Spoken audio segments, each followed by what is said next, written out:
Jedan veliki pozdrav svim lovcima na sjajne filmske naslove. Ja sam Dušan i moj gost i moj prijatelj Tomislav. Moha, drago mi je što si došao, hvala ti što si prihvatio poziv, baš da pričamo o jednom zanimljivom filmu danas. Eto, hvala što si me primio.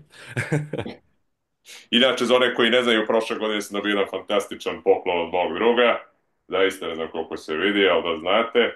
Uglavnom, ko nije pročitao ovu knjigu, apsolutno preporučujem, pošto ako ste ljubitelji horora, apsolutno ćete uživati. Ali danas mi nećemo pričati o hororu. Pričamo o filmu koji je prošle godine napunio 40 godina postojanja i da kažemo mnogima je to jedan baš pravi kultni klasik.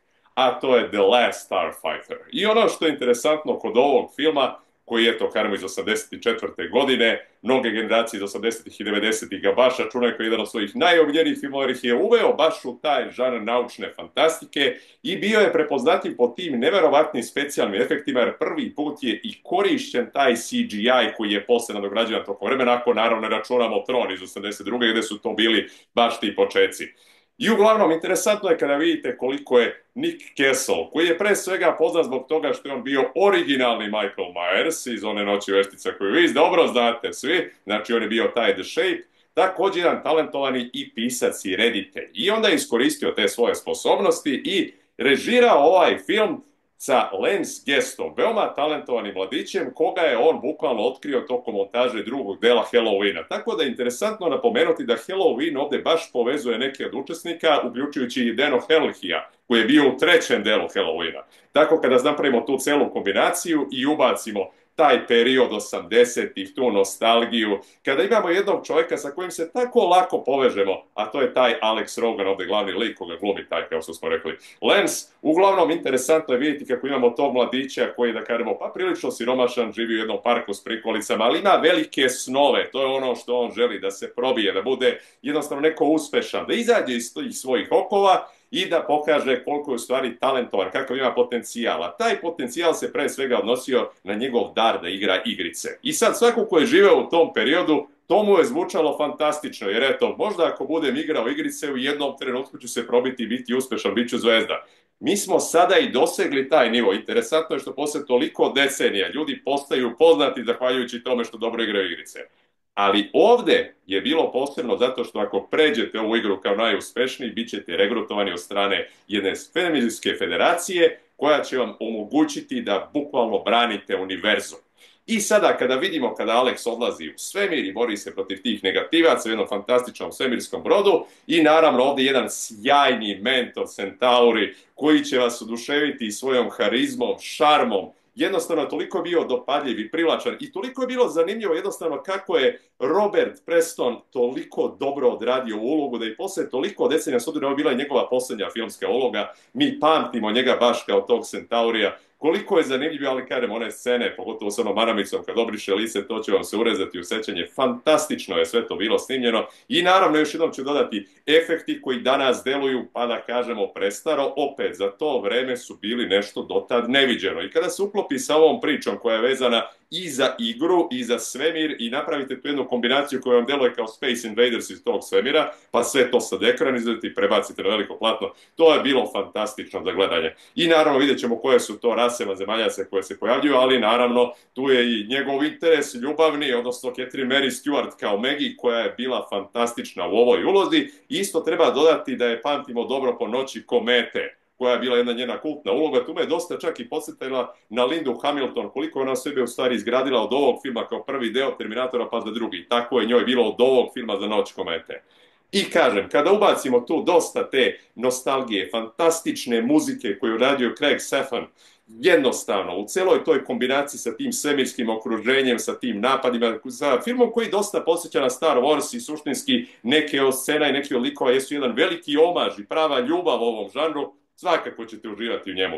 I naravno, ja sam imao verovatno negde oko 8 godina kada sam prvi put pogledao ovaj film i na mene je ostavio veoma veliki utisak i ostao sam pravi ljubitelj naučne fantastike, a ovo je ta prava jedna svemirska avantura koja će vam se urezati u sećanje. I da ne bih previše dužio, ću da čujem šta moj prijatelj misli o ovome i kada su njegova prva sećanja vezana za ovaj film.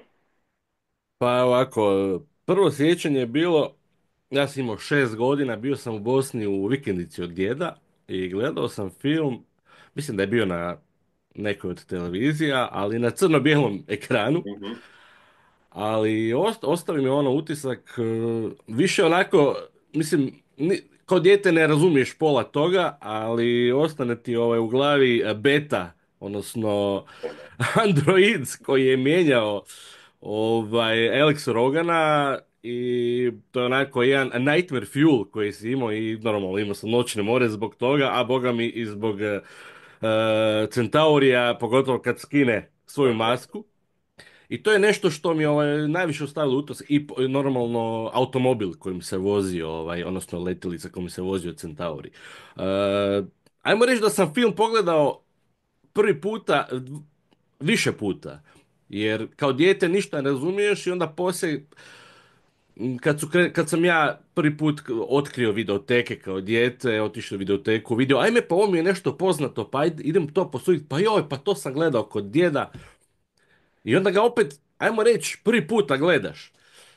I otkrivaš opet neke nove stvari. Onda što si stari opet ga ponovno pogledaš, opet neke, kao što, znači kao što starimo, tako drugačije percipiramo neki film. Mhm. Drugačije gledamo ga drugačijim očima. Tako da iz godine u godinu, što recimo danas kad ga gledam, je opet uočim neke nove stvari, vidiš nekakve greške, vidiš neke stvari koje možda nisi razumio kao klinac, Mhm. kao mlađa osoba. Ali film kao film je meni ono baš mi među top 10 filmova koje sam gledao u životu. Taj film nije sad neko remek djelo, Da, da. ali ima neku posebnu draž. Možda zato što ja volim 80-te i ima baš taj film, filmova iz 80-ih. Atmosfera, znači, da ne pričamo o CGI-u koji je za to vrijeme bio zaista fenomenalan. To netko koji je tad gledao je bilo je ono stani pani, wow, kako to izgleda. Mislim, danas to izgleda malo prkosi mu vrijeme, znači nije to, Mhm. ne možete ga uspoređivati sa CGI-em danas, ali recimo da je ljudima, da su imali istu reakciju kao mi kad smo gledali recimo Avatar. Kad smo vidjeli prvi put CGI u Avataru, bilo je ono wow. Tako je ljudima bio taj CGI wow u 84. godine. Tako da, uh, ajmo reći da je to isto onako, kako da objasnim, recimo evo sad gledali smo, malo ću tići teme, Nosferatu novog. Mhm. On je meni fenomenalan. I meni. I dalje mi je recimo taj iz 22. meni ono OG, ono sjajan film, i daleko mi je najbolji taj stari još uvijek, iako je ovaj fenomenalan. Ali kako ono iz generacije u generaciju m, ljudi proživljavaju imaju slične nekakve doživljaj nekog filma, ali kako da objasnim, samo u drugom vremenu. Kao ono, kako sam usporedio kako si reagirao na CGI u Avataru, kako je neko reagirao na CGI e, znači u Last Starfighteru. A što se tiče CGI, dosta zanimljiva činjenica. Mhm. Film je koštao 15 milijuna eura, znači budžet je bio 15 milijuna eura, a CGI je rađen na kompjuteru, superkompjuteru, koji je isto vrijedio 15 milijuna dolara. Mhm. Mhm. Ne 15 milijuna dolara, ne Da, eura. da, jest. Mhm. Malo miješam. To je dosta zanimljivo. E, znači, zanimljivo je, malo sam kopao po tim forumima i našao sam čak neke ljudi koji su radili na filmu. Mhm. To nisam pričao s njima, ali sam vidio te neke njihove utiske i komentare. Film je mogao još bolje izgledati. Recimo, to se točno vidi na nekim scenama. Recimo, letjelica izgleda fenomenalno za to vrijeme, ali ima tih nekih scena, recimo, ima trenutak kada oni ulaze u nekakve pećine na nekom asteroidu, i Mhm. točno se vidi da se tu nije toliko ispeglalo, recimo ta Jeste. recimo površina Renderovanje, tog ovako. asteroida, i onako malo izgleda kao nekakav sladoled, ali oni su i to htjeli riješiti, ali su im bili u stisci sa vremenom da taj film bude gotov. Mhm. Znači, oni su rekli, ljudi, mi to vama možemo napraviti sve da izgleda fenomenalno, ali će render trajat toliko i toliko mjeseci. tako da tu su malo ono morali reći, ajde dobro, neka bude ovako kako je. Tako da, mislim, da li mi je žao, je i nije. Tako da, opet ima onda i taj film drugačiji, taj nekakav šarm kakav ima danas. Jeste, jeste. Tako da, neka je tako. Što se tiče, sad ću malo onako više pričati o ovako vizualima u filmu. Mhm. Zanimljivo mi je taj automobil koji je koji se zvao, ja mislim, Star Car, kao zvijezdani auto. Jeste. Dosta ljudi ne zna da je dizajn odradio, nije tako poznat čovjek, ali je ono poznat čovjek u Hollywoodu kao dizajner, Rob Cobb, Mhm. koji je radio na jako velikim naslovima. Dark Star, Conan, Star Wars, Alien, Back to the Future, Mhm. Mhm. Abyss, Indiana Jones, Total Recall, to su ono Jeste. strašni filmovi. Tako da dosta ljudi ne znaju ovaj, zapravo kako su velike face bile radile na ovom filmu, Jeste. znači koji su u pozadini filma. E, što je još zanimljivo, recimo ovak neka nam date. Da, recimo, kad su imali test, kad se film završio, imali su normalno testne Mhm. Mhm. projekcije. I jako im se sviđao, ljudima se jako sviđao beta, odnosno kako je on razgovarao te scene s Maggie i tako dalje. I oni su išli snimiti još scena s betom. Ali bio je problem što je već gospodin glumac se ošišao I razboleo se isto. Jeste. i razboleo se, da. I bio je problem i onda su imali onu nekakvu smiješnu periku su mu stavljali. Mhm. To se baš vidi u filmu i pošto je bio bolestan, imao je brdo šminke na sebi i to se baš vidi u filmu, ali nema veze, opet te su scene kultne, fenomenalne, bar meni. Interesantno je što se čak uklopilo u izgled robota, jer je djelovalo kako je odmicalo Da, u vrijeme da malo propada ta veštačka koža da, koja je već izgrađena. da. Čak i Ajmo reći izgled. neka Jeste. sreća u nesreći. Ili, tako da, to je zanimljivo. Sviđa mi se radnja koja neki govore kao da radnja se znala rastezat, znala se ubrzati, onda na kraju se kao ubrza. Mhm. Meni je pace dosta dobar. Zanimljiv je jer je ono, možda je ljudima, znači, znači brzina radnje u 80-ima nije toliko u nekim filmima tako tekla kao recimo danas. Danas Mhm. bi svi ono, da ide sve bam, bam, bam, bam, bam. Znači ono, samo da te rešetaju sa scenama, to meni recimo smeta u današnjim filmima. Mhm. Ono, gledaš film, sad su tu, sad su ovdje, sad su ondje, imaš milion pitanja, milion plot holova, i ono, doslovno, trebam sad uzeti si bilježnicu, zapisivati šta sam vidio, gdje, ko je ovaj čovjek, gdje su sad, ono, znam se Jeste. izgubiti u današnjim filmovima. Ovdje je to po meni osobno jako dobro urađeno i meni je pace odličan. Što se tiče glazbe, Craig Sefin je odradio sjajan posao, kao što ono što si ti rekao. On je čak radio glazbu, isto malo ljudi zna, odličan soundtrack filma Remo Williams, ako se Mhm. sjećaš. Jeste, iz 84. isto tako. Sjajan film, to mi je dan danas žao da nikad nisu napravili ovaj nastavak, ali dobro. E, tako da, što sam htio tebe pitat, mm, kako ti se sviđa prijelaz, znači, sa zemlje znači, u svemir?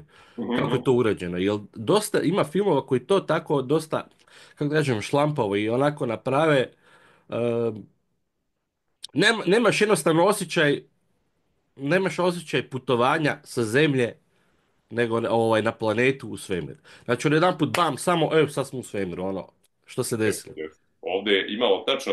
Kažem, meni je se najviše svidjelo to što su likovi bili toliko dopadljivi, na Da, početku smo se povezali, razumeli smo ga sjajno i taj njegov osjećaj, tu potrebu da on sve odlazi i igra na to. igrici kao svaki dan, može li nešto da postigne, da obori svoj rezultat, te arkadne igre iz tog perioda. Kažem, koliko je tek to uticalo na nas, jer smo tad samo to imali. I onda smo sedeli posle filma, odatle pa razmišljali kao možda se i ovde nalazi neka tajna. I onda kad pređe, kad dobije taj rezultat i kada se pojavljuje Centauri i kada ulazi u taj auto koji dosta i podsjeća upravo na DeLorean iz Back to the Future, čega je jasno s obzirom ko je dizajnirao, i kad kreće i kad dolazi u potpuno novi svet i kada vidimo kako je sve to izgrađeno, sjajno. Kažem, posle toliko godina kad opet se prisjetimo neke od tih scena i vidimo koliko posle filmova je vuklo isto taj uticaj kao što je on vukao od Star Warsa i Trona, ali koliko posle filmova je nadogradilo ovu priču i stvorilo te svetove kao što je to ovde bilo. I opet, ovaj film je posebno zanimljiv što je zaista za sve uzraste. Znači, čak i te scene borbe sa negativcima i njihovi ciljevi, sav taj obračun koji imaju, opet to delo je vrlo nevino u odnosu na ono kako sad posmatramo u filmove kakvi su. I da kažem opet, Alex, njegova transformacija od tog momka do sad jednog intergalaktičkog heroja, gde opet on zadržava isti taj duh, isto to srce s početka koje je bilo. Zaista sjajan jedan prelaz, baš ono character arc koji vodi u smeru u kome svi želimo da budemo jednog trenutka. I opet rekao, ovaj film danas je bukvalno obuka za one koji trenutno se spremaju za neke vojne intervencije, jer zaista su iskoristili suštinski taj način pripreme na arkadnim igricama koje sad više nisu arkadne, nego su 3D virtualni svet i sve drugo, da bi imali vojnike koji su spremni za takve slučajeve i da znaju kako da se snađu u takvim situacijama, a opet sam po sebi film je nešto jedinstveno, što deluje kao kapsula iz 80-ih, gde je sve to što je bilo u tom periodu, i muzika, i stil, i sve ta grafika, sve to spakovano ovde, opet sa velikom dozom nostalgije i srca i svega drugog. Zaista sjajan film. Da, odlično. I mislim, partitura je stvarno odlično izvedena, humor je super Jeste, tempiran, zaista i taj dobar osjećaj dok gledaš taj film. jeste. E, mislim, stvarno niko ne može pogriješiti ako odluči pogledati ovaj film. Pa makar bio i danas neko koji ima 18-19 godina, dosta ove mlađa ekipa ne voli gledati starije filmove, što nikad to neću shvatiti. Zašto ne bi pogledao nekakav stari film, a opet poslušat ćeš glazbu koja je iz 70-ih, 80-ih, to je sve umjetnost. Tako da, recimo, ja to razumijem, jer ja kao klinac, da mi neko rekao, ajde pogledaj Građana Kena, ja bi ga pogledao, ajde molim te, što ću sad gledat Građana Kena, ono daj, to je staro, ali sad shvaćam zašto mi to govorio. Uh, što tiče filma i priče, ona mi se jako dopada na nekoj ljudskoj razini, gdje se, kako objasnim, gdje se pretpostavlja da kako društva postoji sve onako tehnološki, ovisna su o tehnologiji i gube svoju ljudskost u neku ruku. Postoji sve materialistička i tako dalje, čine recimo zločine protiv čovječanstva i tako dalje. Tu priču u ovom filmu onak promiče ideju da ljudi, odnosno vanzemaljci, kako god ih zvali, mogu barem zadržati svoju ljudskost. Ovako, onak malo, ajde, filozofski sam to objasnio. Onako, mm, sadržava, film sadržava elemente onako naših maštarija. Znači, ono, koje svi mi imamo kao djeca i kao i odrasle osobe. Kako dobiti drugu priliku u životu, recimo. Borba dobra i zla, kako postati heroj, tu je i romantika sa Smegi, u kojoj smo svi bili zaljubljeni, ko klinci dan danas mi Prelepo je bilo, prelepo. zaljubljen si u nju. Čime vidiš ona, ajme meni, koja je lijepa cura. Da ne pričam o samom putovanju u svemir, koji svi normalno maštamo, svako bi volio otići u svemir i vidjeti šta ima. Tako da ima tu svega, znači sve je to tako fino upakirano da stvarno kad pogledaš film da se osjećaš ono super, ajme kako dobar film, kako zanimljiv film. Dobro se sjećaš nakon ovog filma i kad ga pogledaš ono baš želiš taj nastavak koji danas nije izašao. I u zadnjih 20 godina se oni Jeste. pokušavaju To je dogovarati. Steven Spielberg, ali opet kažem, na primjer za Tron. Ja sam, Da, kad sam gledao ranije toliko puta, voleo bih kad bi neko ovo bolje odradio, znači celu da, ovu priču sa tim efektima. Kad je stigao Tron Legacy, meni je film bio fantastičan. da, Znači, da, baš nešto što sam toliko dugo čekao. Jer kad je bila muzika Daft Punk i ceo ovaj novi stil i sve, fantastično je bilo. Ovo je, na primjer, film koji ne bih voleo da mi diraju. Evo, hteo bi da baš ostane The Last Starfighter. da, da, da, da, da. Nemojte raditi nastavak, nemojte pokušavati ga remakeujete. Jednostavno, To nikako. savršen kakav je. Da. Ali kad si u to vrijeme, mislim govorim u tom vremenu kad A si da, ga da, gledao, jest, ja sad ne bi volio, ja bi nekoga ostavi. Isto kao tako što je, pričaju da hoće raditi Gunise 2, onak nemojte. jest, jest, Ne, to se ne dira. Kao i ovaj film. Ali neko koji je tad gledao je stvarno ga je htio ono, ajme daj mi još. jest. Tako da, ali Najbliže sad sad, što smo imali je bilo Ready Player One kad je odradio Steven Spielberg. To je to, da, to je taj stil. da, Jest, to je to. To je jest. zapravo to. Mislim, nadam se da neće doći do toga jer mislim da sam čitao da prava imaju i Universal Films i Warner Bros. Mhm, Uh, ne znam, ovi imaju prava za, ne znam, za distribuciju worldwide, ovi imaju prava, ne znam, za film kao takav ili nešto. Dosta je zamršena ta situacija i nadam se da se neće niko dogovoriti oko Pa je toga. Jonathan Betuel, koji je bio inače scenarista, on je i rekao da ne bi voleo da se pravi druga verzija ovog Da, filma, pošto je da, već bio prezadovoljan ovom. I ne bi imao razloga nego da zaista. tako je, da. Uh, što sam htio reći? Da, zanimljivo je da, mislim da što se tiče CGI, stvarno ga dosta ima za to vrijeme. Jest. Znači, ja mislim da ga ima negdje 30 minuta.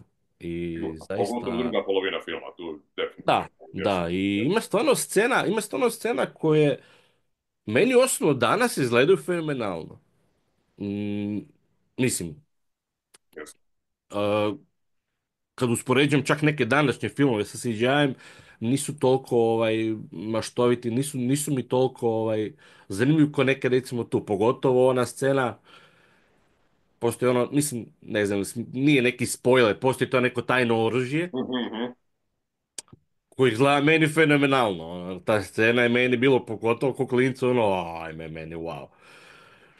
Nećemo sad ljudima, neki ljudi pogledaju film, Jeste, vidjet jeste. će koja je Drugo je scena, ili sveuzao kvalitet tih specijalnih efekata i da, uopšte CGI. Jer ako pogledamo prelaz 84. kad je ovo bilo, pa onda odemo, na primjer, Kosača, Landmore Man, da, 92. Za tih 8 godina ništa se nije bilo promenilo. To je da, bio taj isti kvalitet grafike. da.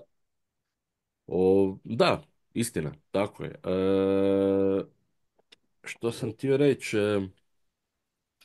Da, čudi me da poslije toga Nick Castle nije nešto zapravo puno ni režirao. Jest. Samo ona dva dečija filma što je bilo Dennis Napast, Major Pain. Da, i Major Payne.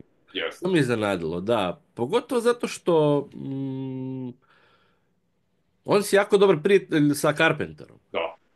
I da ga ovaj nije povukao, rekao daj, ajde, imaš smisla da je napravi još koji film. To me čulo, ne znam, možda on, mislim, on odlično je piše, on je pisao, Jest. on je napisao priču za Escape from the New York, bijeg iz New Yorka. Jest. Mislim da nije pisao priču, ali je osmislio likove za bijeg iz LA-a. Mhm. Mislim da je, njegova originalna priča je za Kuku, za Hook. Jest. Jest. Da, koji je, ja mislim da je on čak započeo sa režimom, ne znam, nisam siguran ili započeo, pa je odmah su uvalili Steven Spielberga da odradi film Tako je do bilo, kraja. jeste. Tako su oni planirali isto i za ovo prethodno, pa je bilo da nisu htjeli da naprave da bude u stilu kao što je bilo E.T. ili Bliski susjed. Da. I prebaci da bude Trailer Park, ono. Da, Jest. da, ali mi čudi me da nije. Mislim da je zapravo to je bilo to poslije neke ovako radio te neke TV filmiće i to je to. Mislim da je čak režirao jednu epizodu uh, Amazing Stories, ako se Mhm, sjećaš, mhm. 80-ih, Naravno, naravno. da je bila jedna Jeste. epizoda i to je to.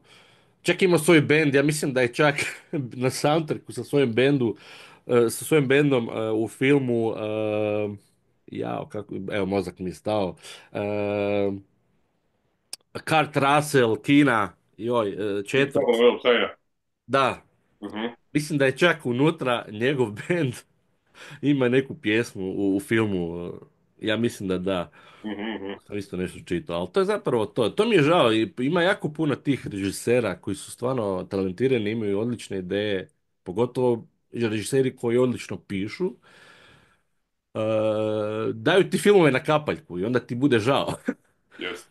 Pogotovo što kad prođe dosta godina da bi film postao kultni klasik, jer isto kao što smo rekli, Da, 15 miliona dolara je koštalo snimanje, 28 je zaradio ukupno i to je se računalo kako je u stvari podbacio. Očekivali su mnogo da, više. Spremali su nastavke, spremali su i tu čuvenu Atarijevu igru koja ono stoji na kraju odjavne špice da ne javljuju da stiže, što se suštinski nikad nije ni pojavila. I onda prođu decenije i stekne taj status, ali onda već je prekasno. Ali sad, taj reditelj ili je otišao u drugom smeru ili možda čak i napustio karijeru. Često se desi tako. da. Da kažu zbog promašaja više i nećeš dalje da radiš, ali Pa da. to nisu nikad promašaji. Mislim. Istina. Jednostavno pogrešna publika. Da, još jedna činjenica. Postoji još jedan dizajner koji isto imao prste u dizajniranju i letilica, mislim i Starkara, Gene Winfield, Mhm. koji je radio na dizajnu svih vozila na Blade Runneru. E, Dosta isto zanimljivo. Tako da stvarno su mhm. imali strašnu ekipu oko sebe. To je isto ovako zanimljiva činjenica. E,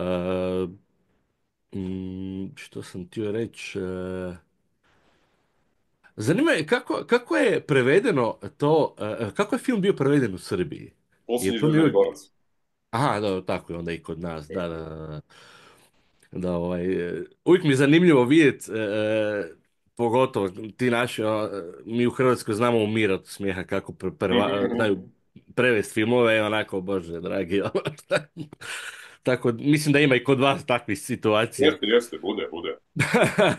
To nema blage veze uopšte s originalom. Dobro, jeste, jeste. A rekao, ajde, dobro, neka im bude. E, da, ono što si pričao, što se tiče, kako je sad danas, svi igraju igrice i postoji Mhm. poznati zbog toga. Jeste.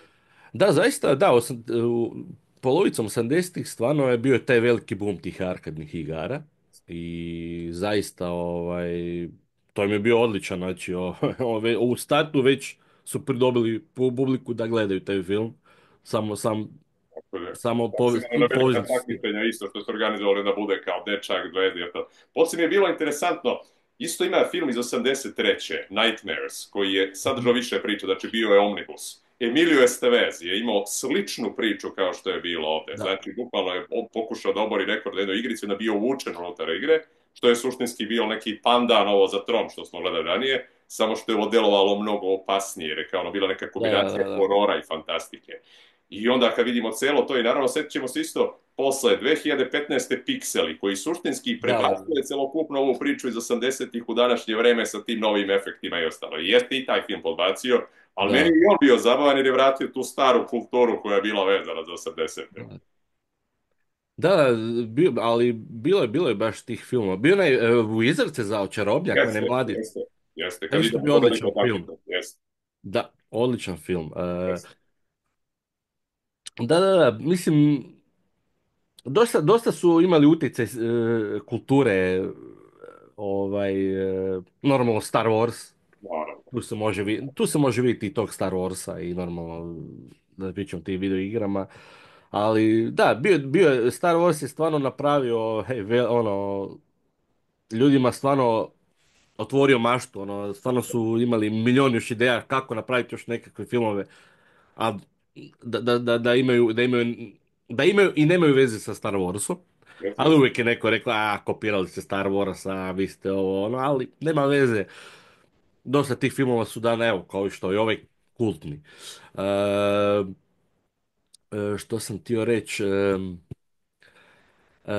zanimljivo je da su zaista napravili arkadnu igru na kraju, da postoji ta arkadna Mhm. igra iz filma. Koja je Ja bih suštinski volio nije probati. bila ova igra, nego su samo nalepili Nadiju, The Last Starfighter. Jeste, jeste. Da, da, da, da. Čak su radili, mislim da je bilo stripova Jeste. Kažu ti mislim musical, čak kažu neki postoji isto. bio je musical, mislim da je off Broadway, Jeste. da je bio, da, musical čak su napravili. To bi volio vidjeti, ne znam, morat ću to Ja malo. ne bih. Pa mislim, više me zanima kako to izgleda. Da, da, da. Ovo da se nasmijem, ali Da. dobro, ko će ga znat. To je ono, ko da idu, ne znam, raditi sad musical, ne znam, od Kuma, ono. Da, da, jeste, jeste. Ja sam uvijek razmišljao kako bi izgledao i musical Spašavanje redova Rajana. To bi To bi bilo. bilo ništa, samo bubnjevi roka i ovaj vrišti da mu crijeva ispadaju, onda, E, prvih 10 minuta filma kao musical, to mora snimiti. izađeš van, ono, imaš ono, Uvijek PTSP, ti a? muzika u ušima, još uvijek, nakon što si vidio taj tjedan kombinaciju ovo. Ono, proživio sam rat, ali za Da, stvarno. da. Dosta. Ovaj, kakva ti bila, da li ti se svidjela znači, maske u filmu? Kako su izgledali ti vanzemaljci i tako dalje? Vrlo realistično, čak i jako Da, lepo, pogotovo kada što je nosio Deno Helmsley, što je bio Grig. da, odlično, meni to odlično izgledalo. Podsjetio me je na Enemy Mine. Sjećam se i tad kad sam Da, gledao. Čak sam mislio da su oni ista vrsta u tom periodu kad sam bio mali, da su to kao povezali možda njih dvojicu, Louis Gossett Jr. i njega. Da je imalo da. veze. A koliko sam čuo, morao je da pravi sve vreme neke grimase da bi se pomeralo lice onako Da, da. kako treba. Ali Pogotovo kad se smije ona njegova grimasa. ali zaista kažem, i praktični efekti i ostalo, i opet još jednom beta u krevetu kad radi ono transformaciju i sve, to su Ne, ono stvari je, na uf. pamćenje, jeste, Evo, ja sad, kad ga danas upali, kad vi tu scenu se ne ježi. jeste. Zaista je jezivo. Ovo je dečiji film, a kažem, u to vreme je to prolazilo, pa tad još nije imao PG-13 dok ga Spielberg nije uveo, tako Da, da, logična stvar. Šta je mislim da to? je, da. Te dve scene su me ono proganjale kao klinca. Jeste, Stvarno jeste. ono, bojao sam Stvarno se. to mogli sve, to Da. jeste, jeste. Te dvije i Supermana 3, kad se ona sestra od onog Pretvara onog robota, kad se izlazi. ajme meni Jeste, majko, ono jeste, je, uf. jeste. Znači, to me satrlo, ko malog, to je rekao, Jeste. ajme, ono. Znam da sam imao to na VHS-u i kad je bila ta scena, samo sam ono, prekrio oči, rekao, sad neka prođe, što prije. Tako da, kad smo već kod tih strašnih scena, samo malo.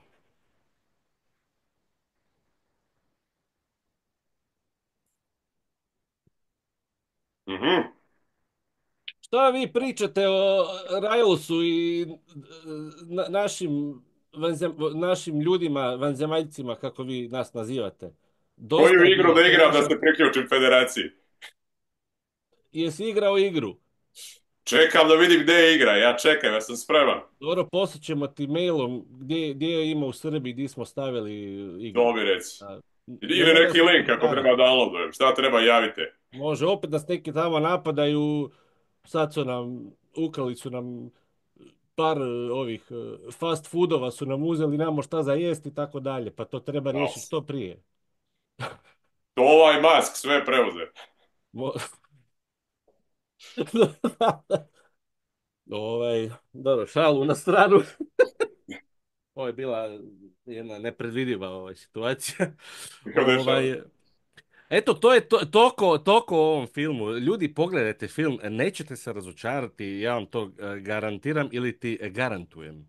I 40 godina kasnije i dalje. Kvalitet za preporuku, naravno, evo ovdje je moje izdanje. Oh, To je bilo, da, da, jeste, jeste. Bože, daj ti to meni. Zoli, zoli, zoli. Ovaj, evo, baš mi je bilo drago. Prvi put ovako sam nešto ovako napravio, tako da možda sam imao malo ovako tremicu, ali dobro, ajde. Kakva treba, bilo je sjajno, stvarno. Hvala tebi što si se meni priključio i kažem, drago mi je da smo imali ovako zanimljivu temu za razgovor i uvek možemo nekad se vratiti na te stare filmove koji sad slave te svoje jubileje, s obzirom da će ih dosta biti, sve to iz 80-ih sad prelazi 40, tako da je to. Biće Može, sigurno nešto ćemo moći da nađemo. može. Eto, Uglavnom, hvala ti na svemu, a mi se viđamo uskoro i srećan lov!